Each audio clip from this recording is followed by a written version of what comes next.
Hello दोस्तों, स्वागत है आप सब लोगों का मेरे यूट्यूब चैनल पे। यहाँ पे जो है मैं आप लोगों को आज कराने वाला हूँ एमपी पुलिस में आने वाले प्रीवियस ईयर के सिंप्लीफिकेशन पे जितने भी क्वेश्चन आए हैं सारे के सारे क्वेश्चन मैं आज आप लोगों को कराऊंगा। और इन क्वेश्चनों को करने के बाद आप लोगों को ये बिल्कुल क्लियर हो जाएगा कि एमपी पुलिस में जो सिंप्लीफिकेशन के क्वेश्चन आते हैं बहुत ही इजी क्वेश्चन आते हैं, है ना। इतने इजी क्वेश्चन आते हैं कि अगर आपको बेसिक आता है, बेसिक प्लस माइनस एडिशन जो है, सब्सट्रैक्शन, डिवीजन, मल्टीप्लिकेशन, बोर्ड मास के जो रूल है, ये थोड़े से आपको कॉन्सेप्ट क्लियर है तो आप इन सवालों को बहुत ही आसानी से और बहुत ही फास्ट तरीके से कर सकते हैं, है ना। इसमें मैं आपको सवालों को करते समय कुछ शॉर्ट ट्रिक भी बताऊंगा जिससे आप जो है आप लोग समझ पाओगे कि जो सवाल आते हैं वो कैलकुलेशन के लिए नहीं आते हैं, वो तो चाहते हैं कि थोड़ा सा आप अपना दिमाग लगाएं और सवालों को आसानी से तेज़ी से कर पाएँ, है ना। सो वो चीज़ें भी मैं आप लोगों को बताऊंगा। चलिए बिना टाइम वेस्ट करे हुए बिल्कुल देखते हैं कि वो कौन कौन से सवाल हैं जो प्रीवियस ईयर में एमपी पुलिस में पूछे गए हैं सिंप्लीफिकेशन से, है ना। चलिए, सो पहला क्वेश्चन आप लोग देख पा रहे होंगे यहाँ पे, बिल्कुल स्क्रीन पे आप लोगों को दिख रहा होगा। सो इस क्वेश्चन को देख के आप लोगों को बिल्कुल समझ में आ गया होगा कि लेवल क्या है एमपी पुलिस का। बहुत ही लो लेवल है और बहुत ही इजी क्वेश्चन आते हैं, है ना। सो इस क्वेश्चन को देखते हैं और समझते हैं कि क्वेश्चन को सॉल्व कैसे करेंगे, है ना। सो इसको सॉल्व करके सीधा समझ में आ रहा होगा आपको। यहाँ देखिए 1 2 3 4 चार ब्रैकेट इधर खुले हैं और 4 ब्रैकेट इधर बंद हो गए। हमें पता है बोर्ड मास के रूल से, क्या पता है कि चीज़ों को जब हमें ब्रैकेट सॉल्व करना होता है सबसे पहले, अगर एक साथ सब कुछ हो तो ठीक है, ब्रैकेट में भी कौन सा छोटा फिर उससे बड़ा फिर उससे बड़ा, लेकिन यहाँ पे हमें सारे ब्रैकेट एक जैसे ही दिख रहे हैं। तो हम क्या करेंगे, जो सबसे अंदर ब्रैकेट है पहले उसको सॉल्व करेंगे, फिर उससे बाहर वाले को, फिर उससे बाहर वाले को, फिर सबसे बाहर वाले को सॉल्व करेंगे। सो सबसे अंदर वाले में हमें क्या दिख रहा है, ये दिख रहा है, ठीक। अब ये देखिए 10/5 है, तो इसको सॉल्व करने से क्या है, भाग ही तो देना है। तो इसको काटेंगे तो कितना आ जाएगा, 2 5 दूनी 10। तो यहाँ पे कुल मिला के कितना आने वाला है, यहाँ पे आने वाला है 2, और ये ब्रैकेट हट गया, है ना।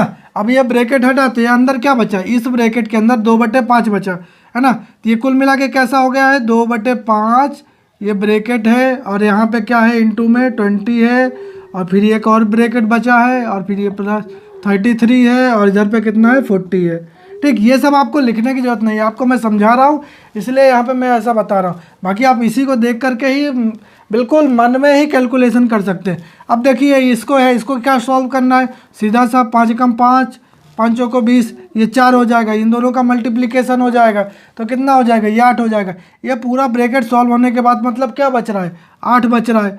तो इसके पहले क्या है, 33 है, और इसके इधर पे क्या है, 40 है। अब इन दोनों को जोड़ेंगे तो कितना आएगा, जोड़ेंगे कि घटाएंगे, बोर्ड मास के रूल से सबसे पहले हमें ऐड करते हैं उसके बाद घटाते हैं। अगर दोनों एक साथ हो तो इन दोनों को पहले ऐड करेंगे, ऐड करेंगे तो कितना आएगा, 41 आएगा, और ये रहा कितना, 40, ठीक। इन दोनों को माइनस करेंगे तो कितना आंसर आएगा हमारा, 1 आंसर आएगा। सो देखिए आप लोगों को कितना समय लगा, मैंने आप लोगों को समझाया तो मुश्किल से 1 मिनट का समय लगा। अगर आप मन में करते तो आप लोगों को बिल्कुल 30 सेकंड के अंदर, 15 से 30 सेकंड के अंदर सोल्व कर सकते हैं, है ना। चलिए, तो ये रहा पहला क्वेश्चन। इसके बाद चलते हैं, दूसरा क्वेश्चन इस तरीके का है। इसमें जो है 2/3 जो है ये है, इसका पावर है 2, और इसके बाद -3/8 है, और -5/7 है ना। तो ये सवाल भी बहुत ही ईजी है, कुछ करना नहीं है इसमें, आपको बिल्कुल देखते ही आंसर समझ में आ रहा होगा। पहली बात तो ये देखिए कि इसमें टोटल कितने माइनस है, और सारे के सारे मतलब मल्टीप्लिकेशन में 1 और 2 माइनस में है। हमने पढ़ा हुआ है कि भाई जब भी प्लस माइनस 2 बार होते हैं, क्या प्लस माइनस या फिर माइनस माइनस 2 बार होते हैं, तो माइनस माइनस क्या होता है, प्लस। तो मतलब इस माइनस का तो कोई मतलब ही नहीं है, फाइनली आंसर जो आने वाला है प्लस में आना है। तो इनसे आप भूल जाइए कि क्या है। अब देखते हैं इनको क्या कर सकते हैं, इनमें 2 दूनी 4, भाई ये स्क्वायर है ना, तो 2 दूनी 4 हो जाएगा, और 3 3 9 हो जाएगा। इंटू में क्या है, 3/8, और इंटू में क्या है, 5/7, 5/7 है। अब देख लेते हैं, कुछ कट रहा है तो काट देते हैं, नहीं कट रहा है तो कोई बात ही नहीं। आपको देख के समझ में आ रहा होगा, 4 एकम 4, 4 दूनी 8, ये 2 से कट गया है। अभी भी कुछ कट रहा है क्या, कुछ नहीं कट रहा है, तो क्या करेंगे, ऊपर का ऊपर मल्टीप्लाई कर दो, नीचे का नीचे मल्टीप्लाई कर दो। कुछ कट रहा है क्या, मुझे तो दिख गया यहाँ पे, ये देखिए 3 एकम 3, 3 3 9, तो ये भी कट गया भाई साहब। तो बचा क्या, ऊपर तो सिर्फ 5 बचा है ना, और नीचे क्या बचा है, 3 दूनी 6, और 7 छंग 42। सो हमारा आंसर क्या आ गया, 5/42। कितना इजी सवाल है, बिल्कुल सेकंडों में होने वाले सवाल आ रहे हैं, कोई दिक्कत वाली बात नहीं। चलिए चलते हैं दोस्तों, ये अगला जो सवाल है ये कितना इजी है हमारे लिए। है ना। देख के ही आप लोगों को समझ में आ रहा है कि एक ब्रैकेट यहाँ, एक ब्रैकेट यहाँ है, एक ब्रैकेट यहाँ। मतलब हमें करना क्या होता है कि सबसे पहले बोर्ड मास के रूल के हिसाब से सबसे पहले क्या सॉल्व करना होता है, ब्रैकेट। अब तीनों ब्रैकेट है, मतलब एक साथ में एक ही स्टेप में सॉल्व कर सकता हूँ। तो देखिए अगर मैं इसको पहले सॉल्व करूँ तो ये कट गया, तो यहाँ 3 आ जाएगा। इनको सॉल्व करूँगा तो यहाँ 25 आ जाएगा। और इसको चलिए लिख लेते हैं, ये 3 हो जाएगा, 3 हटेगा, ब्रैकेट हट जाएगा, कोई काम नहीं उसका। भी यहाँ पे 15 आ गया। ठीक, इन दोनों को गुणा करेंगे तो कितना आ जाएगा, 25। ठीक, तो यहाँ पे हो गया 25। अब देखिएगा यहाँ पे ये माइनस का निशान है, इसको क्या करेंगे, भाग देंगे, है ना। तो कैसे भाग देंगे भाई साहब, ये 14 14 14 2 28 14 वाली 14 चौको 56 14 15 17 14 छंग 84, मतलब 14 से कट जाएगा, 14 से ये कटेगा तो ये 14 हो गया। इंटू में 4 यहाँ पे आ गया। अब देखिए इसको क्या करना है, यहाँ पे भी मल्टीप्लाई है, यहाँ पे भी मल्टीप्लाई है, तो क्या करेंगे 15 तिया 45 प्लस 25 माइनस 14 चौको 56 56, है ना। अब यहाँ पे ये 56 आ गया। तो अब क्या करें, यहाँ पे देखिए इन दोनों को ऐड कर सकते हैं या इन दोनों को घटा सकते हैं। बोर्ड मास के रूल के हिसाब से हमें क्या करना चाहिए, पहले ऐड करना चाहिए। तो हम इसे ऐड करेंगे तो 40 और 20 60 और 10 70, तो ये हो गया 70 माइनस 56। अब 70 में से 50 जाएंगे, 56 जाएंगे तो कितना बचेगा 4, तो यही बच गए और यहाँ पे 1 बच गया। तो आंसर कितना आ रहा है हमारा 14, है ना। सो ईजी था कि नहीं था, बहुत ही ईजी सवाल था। चलिए बढ़ते हैं अगला सवाल। अब इस सवाल को देख के आप लोगों को क्या समझ में आ रहा है कि कितना कैलकुलेटिव क्वेश्चन दिया गया है ना। मतलब 6308 में मल्टीप्लाई करना है 931 का, और उसके बाद 6308 में भी मल्टीप्लाई करना है 831 का, है ना। सो ये कैलकुलेशन करना है, दोनों को घटाना, तब जाके आंसर आने वाला है। लेकिन ऐसा नहीं है, क्या होता है पेपर में आप लोगों को लगता है कि कैलकुलेटिव दिया गया है, बट थोड़ा सा अगर दिमाग लगाया जाए तो कैलकुलेटिव नहीं होता। अब देखिए यहाँ पे जो सवाल है और जो यहाँ पे सवाल है, दोनों में हमें सिमिलरिटी दिख रही है। सिमिलरिटी क्या दिख रही है, 6308 यहाँ भी है, 6308 यहाँ भी है। ठीक, 931 यहाँ है और 831 यहाँ है, सिर्फ एक अंक का अंतर है, बाकी तो सब कुछ सेम ही सेम है ना।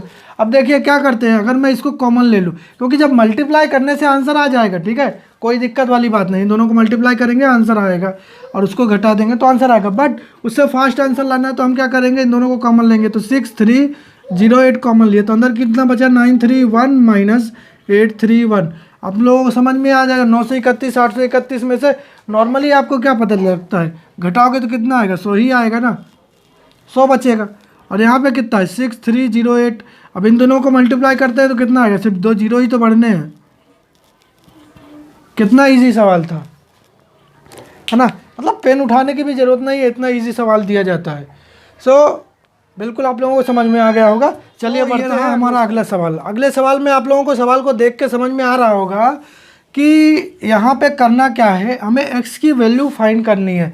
इस टाइप के सवाल कई बार आए हैं, मैं और भी सवाल को दिखाऊंगा। ये पहला सवाल है ना। आप लोग इसको करके देखिए, बहुत ही इजी सवाल है। हमें करना सिर्फ इतना सा है कि x की वैल्यू निकालनी है। और अब अगर हमें x की वैल्यू निकालनी है तो हम करेंगे क्या, बराबर के इस तरफ जो है उसको सॉल्व कर लेंगे, बराबर के इस तरफ वाले को सॉल्व कर लेंगे, और उसके बाद जो है x को एक तरफ कर देंगे और बिना x वाले को एक तरफ कर देंगे, और हमारा आंसर आ जाएगा, है ना। चलिए तो देखते हैं कैसे कर सकते हैं। तो अब देखिए यहाँ पे जो हमें समझ में आ रहा है, क्या समझ में आ रहा है भाई, ये सवाल दिया है इसको, ये तो पहले इसको पूरे को सॉल्व कर लेते हैं। तो इसको अगर मैं सॉल्व करूँ तो कितना हो जाएगा, अब देखिए 1200 है 50 और ये 450। अब अगर मैं 50 में इसमें जोड़ूँ तो ये 1300 हो जाएगा। 1300 के बाद 14 15 16 17, मतलब ये टोटल 1700 लिखा है। ठीक, माइनस 300। अब कुल मिला के अब ये क्यों लिख रहे हो भाई साहब इसको, तो सीधा 1500 लिखो ना। 1500 क्या 1400 लिखो, 1700 है उसमें से 300 जाएंगे तो कितना बचेगा 1400। अब कितना है ये 2/5x।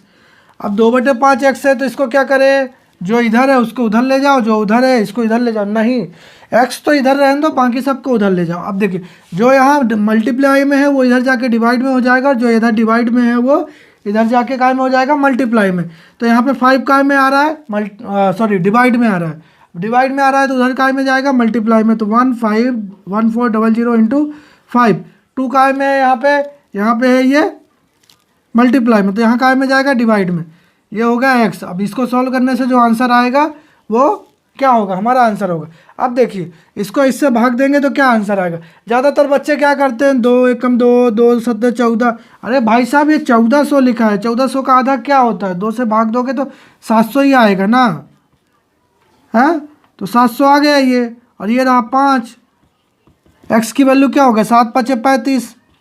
सॉल्व करो, आंसर लाओ और टिक लगाओ, आगे बढ़ो, है ना। सो बहुत ही इजी सवाल है, आप लोगों को ज़्यादा टाइम खर्च करने की जरूरत नहीं है इन सवालों पे। फटाक से आंसर लिखो, आगे बढ़ो, है ना। चलिए देखते हैं सवाल है, ये घातांक के ऊपर सवाल आया हुआ है ना। अब इस सवाल में जो है हमें करना क्या है, इनको सॉल्व करने के लिए क्या करना रहता है कि हमें इस फॉर्म को इस फॉर्म में लाना रहता है कि कुछ ना कुछ करिए। तो हम इसको क्या कर सकते हैं, 2 का पावर कितना होता है, या 3 का पावर, 3 3 9 9 3 27 होता है। तो हम इसको क्या लग सकते हैं, 27 को हम लग सकते हैं 3 की पावर 3, और ये होल में रह जाएगा -2/3, और ये इंटू, ठीक है। अब ये 4 चौको 16, 16 चौको 64, तो इसको भी हम क्या लिख सकते हैं, 4 की पावर 3, और ये हो जाएगा -2/3। अब इसको क्या करेंगे, हमें पता है कि जब घात के ऊपर घात होती है तो घातों का क्या होता है, गुणा हो जाता है। अगर घातों का गुणा हो जाता है तो हम क्या करेंगे, ये 3 की पावर 3 इंटू -2/3, ठीक, इंटू 4 की पावर 3 इंटू -2/3। तो इसको कुल मिला के हो क्या रहा है, ये कैंसिल आउट हो जाएंगे, और जैसे ही ये कैंसिल आउट हुए तो ये कितना हुआ, 3 की पावर -2 इंटू ये कितना हुआ, 4 की पावर -2, है ना। अब इनको मैं क्या करूँ, अगर इस फॉर्म में लिखा रहता है तो इनको बटे में लिख सकते हैं ना। तो 1/3 की पावर 2 गुणित 1/3 4 की पावर 2, तो ये टोटली कितना हो जाएगा, 3 3 9, और ये कितना हो जाएगा, 4 चौको 16, तो 16 चौको 16 दूनी 32, 4 चौको 16, 16 दूनी 32, 16 3 48, 16 चौको 64, 16 85, 16 छंग 96, कितना आएगा, ये आ जाएगा 144, है ना। 9 चौको 36, 9 5 45, छक्का 54, और फिर 14, है ना। सो ये कितना आ रहा है, 144। तो ये भी एक इजी सवाल था, कुछ है नहीं इसमें, है ना। चलिए बढ़ते हैं आगे और देखते हैं अगला नया सवाल की किस टाइप के सवाल आ रहे हैं, है ना। हमारा अगला सवाल, और इस सवाल को आपको देख के समझ में आ रहा होगा, कुछ लोगों को तो लग रहा होगा कि ये टफ सवाल है, बट टफ सवाल है नहीं। इस टाइप के कभी कभी सवाल दे देते हैं, एक्चुअली उनको डायरेक्ट यहाँ प्लस न लिख करके उन्होंने लिख दिया कि भाई ए की वैल्यू प्लस है, बी की वैल्यू माइनस है, सी की वैल्यू मल्टीप्लाई है, और डी की वैल्यू डिवीजन में है। सो यहाँ पे इसको सॉल्व कर दीजिए। तो सॉल्व करने के लिए कुछ है नहीं इसमें, आपको सिर्फ ये वैल्यू इसमें पुट करनी है और बोर्ड मास का रूल लगाना है और सॉल्व कर देना है उसको। तो अगर मैं इसको रखूँ तो 16 हो गया, सी मतलब क्या, मल्टीप्लाई, तो मल्टीप्लाई हो गया 10।